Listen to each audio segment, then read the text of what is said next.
26 మంది చనిపోతే మత ప్రాతిపాదికని చంపినా కానీ మన సెక్యులర్ వాదులు, సో కాల్డ్ సూడో సెక్యులరిస్, వాళ్ళు ఏం మాట్లాడుతున్నారు?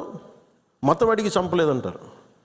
చనిపోయిన మధుసూదన్ గారి భార్య అందరూ వాళ్ళ అబద్ధాలు చెప్తారు. వాళ్ళు పాకిస్తాన్ని ప్రేమిస్తూ ఉంటారు. వీళ్ళందరూ ఇక్కడ భారతదేశంలో కూర్చొని మీరు పాకిస్తాన్ని ప్రేమిస్తుంటారు. మొన్న కొంతమంది నాయకులు డిబేట్లో మాట్లాడుతుంటే చూస్తున్నాను. మీరు పాకిస్తాన్ అంత ప్రేమిస్తే దయచేసి పాకిస్తాన్కి వెళ్ళిపోండి, ఇక్కడ ఎందుకు? ఈ దేశంలో ఉండుకుంటే వేరే దేశాన్ని ప్రేమిస్తా అనుడేంది? సెక్యులరిజం అని మొత్తుకుంటున్నారు. మతం అడిగి చంపలేదంటున్నారు. క్లియర్ గా అన్ని కండ్ల ముందు జరిగింది అనిపిస్తలేదా? చచ్చిపోయిన మధుసూదన్ భార్య తప్పు చెప్తుందా? అక్కడున్నోళ్ళు, కాల్పులను కండ్లారా చూసినోళ్ళు చెప్తే నమ్మనోళ్ళు టీవీలలో కూర్చొని సెక్యులరిజం అంటే ఎట్లా, గింత ఘోరమా, ఏంటిది అన్నట్టు గట్టిగా ప్రశ్నిస్తున్నాడు పవన్ కళ్యాణ్. అంతేకాదు పాకిస్తాన్ మీద ప్రేమ ఉల్కవోసేటోళ్ళు ఇక్కడ ఉండు ఎందుకు, అక్కడికే ఓన్రి అన్నట్టు అరుచుకున్నాడు టీవీ డిబేట్లల్లా షిల్లరోరు డొరేటోళ్లను. మరి నీచంగా మాట్లాడింది ఎవరు అనేది కూడా చెప్పింది నుండ్రి. వీళ్ళందరూ కాంగ్రెస్ నాయకులు, వీళ్ళందరూ కొంతమంది ఎమ్మెల్సీలు కూడా ఉన్నట్టుగా అనిపించింది నాకు చూస్తుంటే.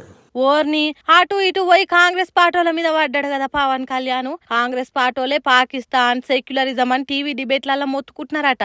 మరి వాళ్ళు ఎవరో పేరు చెప్తే ఫలానా మనిషి ఎట్లా పడితే అట్లా మాట్లాడతాడు అనేది పబ్లిక్ కూడా తెలిసేది.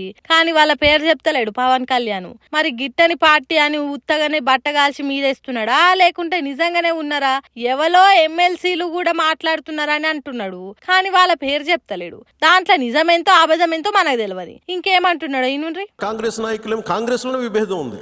నిన్న మొన్నటి దాకా వైఎస్ఆర్సీపీ పార్టీలను తిట్టిన పవన్ కళ్యాణ్ ఇప్పుడు కాంగ్రెస్ పార్టీ ఎంబటి పడ్డాడు. అట్లా మాట్లాడిన కాంగ్రెస్ లీడర్లు మన దక్షిణ భారతదేశం నుంచే ఉన్నారట. అయితే అట్లా మాట్లాడితే ఊకునేది లేదంటుండు. దాడి జరిగినప్పుడు భారతదేశానికి నిలబడాలి తప్ప పాకిస్తాన్కి నిలబడతాం మీరు సెక్యులరిజం అంటే అది ఏ ససేమిరా, ఎవరు ఒప్పుకోరు. ఇక్కడ ఆ బలం మనం చూపించాలి. మనం ఆగు అట్లా అస్సలే ఒప్పుకోడట పవన్ కళ్యాణ్. అందుకే జనసేన పార్టీ కార్యకర్తలు ఎట్లా ఆలోచన చేయాలనో చెప్పుకొచ్చిండు. Party we didn't expand as on now, we confined only to state AP కొంత తెలంగాణ. కానీ మన ఆలోచన విధానం జాతీయవాదం.